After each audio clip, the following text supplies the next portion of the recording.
Hi hello నమస్తే. మనం ఈరోజు ఈ వీడియోలో మనం మనం లాస్ట్ వీడియోలో ఏం చెప్పుకున్నామంటే ఇండికేటర్స్ని ఏ విధంగా మనం యాడ్ చేసుకోవాలి డీమ్యాట్ అకౌంట్లో, అది కూడా మనం ట్రేడింగ్ వ్యూ ప్లాట్ఫామ్లో మనకు ఫ్రీగా దొరికేవి.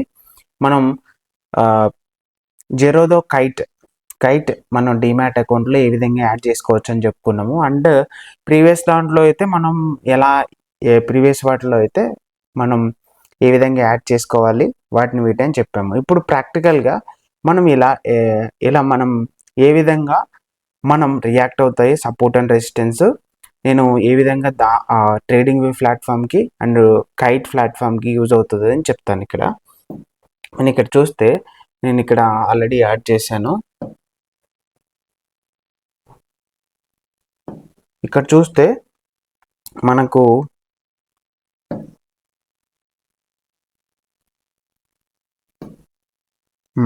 ఇక్కడ 15th అంటే ఈరోజు మార్కెట్ మనకు ఓపెన్ అయిన ఫస్ట్ క్యాండిల్ ఇది అనమాట. అంటే తర్వాత ఇలా మార్కెట్ వెళ్ళింది రోజు, ఈ విధంగా మనకు మార్కెట్ ఈరోజు ఫంక్షన్ అయింది. సో మనకు దీంట్లో వీటిలో వీవ్యాప్ అనేది ఇక్కడ ఉంది. ఓకే, మనం ఈ వీవ్యాప్ అనేది రెడ్ కలర్ ఉంది కదా అది. నెక్స్ట్ ఇది ఏంటంటే గ్రీన్ కలర్ ఉంది కదా, అది మనకు సూపర్ ట్రెండ్. ఇక్కడ రెడ్ వస్తుంది, ఇక్కడ మనకు బ్లూ లైన్ ఉంటుంది. ఓకే, గ్రీన్ లైన్ ఉంటుంది. అంటే మార్కెట్ ఈ లైన్ కంటే పైన ఉన్నప్పుడు అంతా మనకు గ్రీన్ లైన్, ఈ లైన్ కంటే కింద ఉన్నప్పుడు మనకు రెడ్ లైన్, అంటే బేరిష్ మోడ్లో ఉన్నప్పుడు. సో మనకు ఇక్కడ అవే కాకుండా మనకు ఇక్కడ 20 MA అనే చిన్న రెడ్ కలర్ ఉంది. నెక్స్ట్ ఇక్కడ ఎల్లో కలర్ ఉంది, అది 50 MA. ఇక్కడ వచ్చేసి 100 EMA. ఓకే, ఇది 20, 50, 100, ఇది 200 EMA. సో EMAs అనేది ఇవి. అండ్ దాని తర్వాత ఇదేంటంటే VWMA, ఇది కూడా మనకు VWMA. సో మనకు ఇది కూడా ఒక వన్ ఆఫ్ ఇండికేటర్, మనం దాన్ని ఎక్స్క్లూడ్ చేసుకోవచ్చు. బట్ కొన్ని టైమ్స్లో మనం అది కూడా యూస్ఫుల్ అవుతుంది. అండ్ దాని తర్వాత వీవ్యాప్, సూపర్ ట్రెండ్, EMS, ఇదే కాకుండా S3R3 వీటిలో రాదు. ఎందుకంటే మనకు పెయిడ్ వర్షన్స్ ఉన్నప్పుడు మాత్రమే మనం పెయిడ్ వర్షన్లో లేదా మనం ప్రీమియం తీసుకున్నప్పుడు మాత్రమే మనం నెంబర్ ఆఫ్ ఇండికేటర్స్ అనేది యాడ్ చేసుకోవచ్చు. లేదంటే మనం ఓన్లీ 2 ఇండికేటర్స్ని యూజ్ చేసుకోవచ్చు, అది బ్యాంక్ నిఫ్టీ ఇండెక్స్ ఫీచర్స్లో. కానీ మనం ఇక్కడ ఒకటి ఎక్స్క్లూడ్ చేసి డిలీట్ చేసి మనకు మెయిన్గా కెమెరా పివోట్స్ కావాలి. నేను అప్పుడు ఏం చేస్తానంటే ఫస్ట్ ఇక్కడికి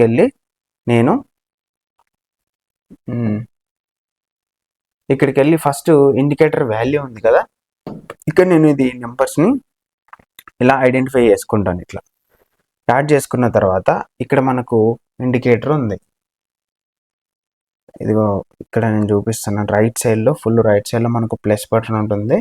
ప్లస్ బటన్ నొక్కితే డ్రా హారిజాంటల్ లైన్, దాని తర్వాత ఈ హారిజాంటల్ లైన్ మీదకి క్లోన్ నొక్కితే ఇంకొక క్లోన్ అవుతుంది, ఇంకొకటి వస్తుంది అనమాట. ఇప్పుడు దాన్ని తీసుకెళ్ళి మనకు కావాల్సిన లైన్ మీద పెట్టుకుంటాం. ఇప్పుడు ఇది అయిన తర్వాత ఇంకొక ఇండికేటర్, నేను ఇది రిమూవ్ చేసేసి ఇంకొక ఇండికేటర్ ఏది మనకి useful, option scalping V2. So ఇలా నేను 3 ఇండికేటర్స్ని యూజ్ చేసుకోవచ్చు. ఇదే కాకుండా ఇంకొక ట్రిక్ ఏంటంటే, మనం ఇప్పుడు గూగుల్ క్రోమ్ వాడుతున్నాం, మనం మైక్రోసాఫ్ట్ ఎడ్జ్ లేదా మనకున్న స్క్రీన్ని 2గా స్ప్లిట్ చేసుకొని అట్లా కూడా మనం ఒక బ్రౌజర్లోనేమో ఒక 2 ఇండికేటర్స్, ఇంకొక బ్రౌజర్లో 2 ఇండికేటర్స్, అండ్ థర్డ్ బ్రౌజర్లో ఇంకొక 2 ఇండికేటర్స్. అంటే ఇప్పుడు మైక్రోసాఫ్ట్ ఎడ్జ్, యాపిల్ సఫారీ, అలానే గూగుల్ క్రోమ్, అదే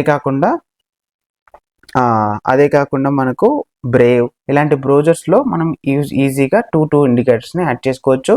ఇలా అడిషనల్గా కూడా ఇలా యాడ్ చేసుకోవచ్చు. ఇదంతా వద్దనుకుంటే మనం ఈజీగా ఇక్కడ డీమ్యాట్ అకౌంట్ ఉన్న వాళ్ళకి ఈజీగా మనం ఇక్కడ స్క్రీన్ మీదనే ఎట్లా యాడ్ చేసుకోవాలని లాస్ట్ వీడియోలో చెప్పాను.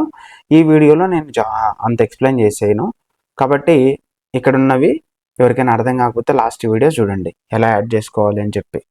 దాని తర్వాత ఇప్పుడు మనకి ఇక్కడ 3 ఇండికేటర్స్ అనేది నేను ట్రేడింగ్ వ్యూ ప్లాట్ఫామ్లో యాడ్ చేశాను. ఇక్కడ ఏంటంటే ఓన్లీ 2, ఇక్కడ నేను 4 ఇండికేటర్స్, ఇక్కడ 1, 2, 3, ఇక్కడ కూడా నేను 3 ఇండికేటర్స్ని యాడ్ చేశాను. బట్ ఇక్కడ నేను ఇండివిజువల్గా EMAస్ని నేను యాడ్ చేసుకున్నాను అనమాట. వీవ్యాప్, పివోట్స్, వీటి గురించి. దీని తర్వాత మార్కెట్ అనేది ఏ విధంగా వర్కౌట్ అవుతుంది చూడండి. బ్యాంక్ నిఫ్టీ ఫ్యూచర్స్లో మెయిన్గా మనకి ఇది బ్యాంక్ నిఫ్టీ ఫ్యూచర్స్లో మనం బాగా ట్రై చేయొచ్చు. అండ్ ఇండికేటర్స్ ఎక్కువగా బ్యాంక్ నిఫ్టీ ఫ్యూచర్స్లో వర్కౌట్ అవుతాయి. ఇక్కడ ఇది మనకు ఫస్ట్ 5 minutes క్యాండిల్. మనం మార్కెట్ అట్లీస్ట్ స్టార్టింగ్లో ఒక 30 minutes, ఎండింగ్లో 30 minutes మనం మార్కెట్లో ఎంటర్ అవ్వకూడదు. మార్కెట్లో లాస్ట్ 30 minutesలో ఎంటర్ అయితే ఏమవుతుందంటే మనకు ప్రీమియం అంటే ఏంటంటే ప్రైస్. ఇప్పుడు మార్కెట్ ఎంతైతే ఉందో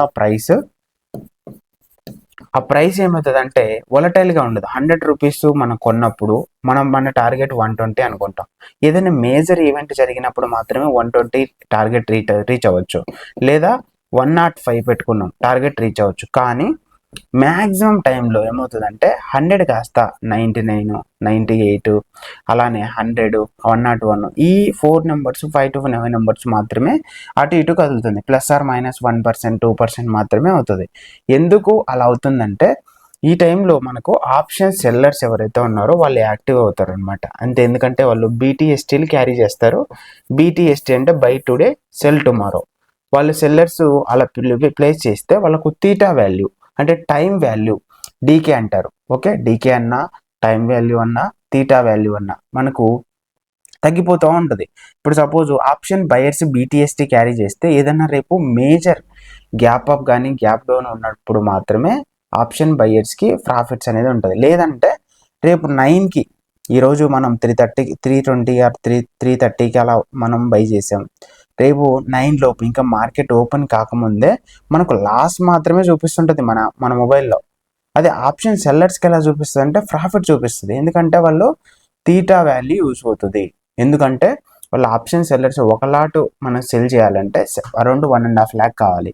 ఆప్షన్ బయర్స్కి 6,000, 10,000, 20,000లోనే మ్యాక్సిమం మనం ఒక లాట్ని బై చేయొచ్చు. సో ఆప్షన్ సెల్లర్స్కి theta value and time decay and మనకు ఆప్షన్ సెల్లింగ్లో కూడా మంచి ప్రాఫిట్స్ అనేది వస్తుంది. అంటే కన్సిస్టెన్సీగా ప్రాఫిట్ ఎర్న్ చేయడానికి యూస్ఫుల్ ఆప్షన్ సెల్లింగ్ అనేది యూజ్ అవుతుంది. సో మనం ఆప్షన్ బయింగ్ చేసేటప్పుడు ఫస్ట్ 30 minutes, లాస్ట్ 30 minutes మనం ట్రేడ్ అనేది చేయకూడదు. తర్వాత మనం మార్కెట్ ఎంటర్ అయిన తర్వాత ఇండికేటర్ ఏం లేకపోతే మనం అక్కడ ఎంటర్ కాకూడదు. సో ఇక్కడ ఏముంది 20 MA, ఇది మనం ఫస్ట్ ఎంటర్ అవ్వచ్చు. ఇక్కడ బ్యూటిఫుల్ ఒక ఎంట్రీ వచ్చేసింది.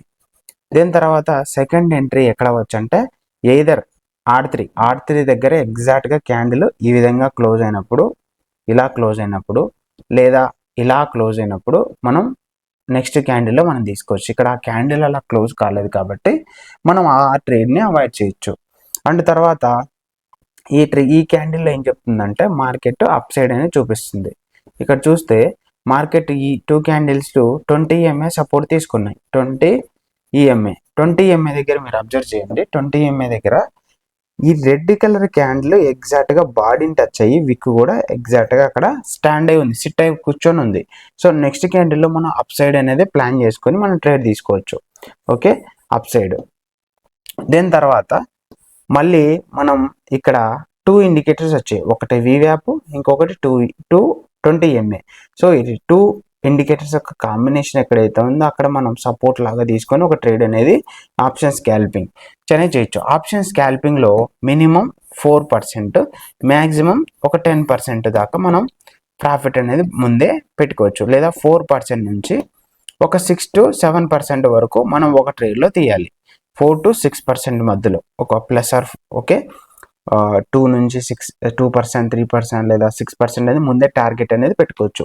ఇప్పుడు 100 రూపీస్ కొన్నాం, మనకు ఒక 4% అంటే 104.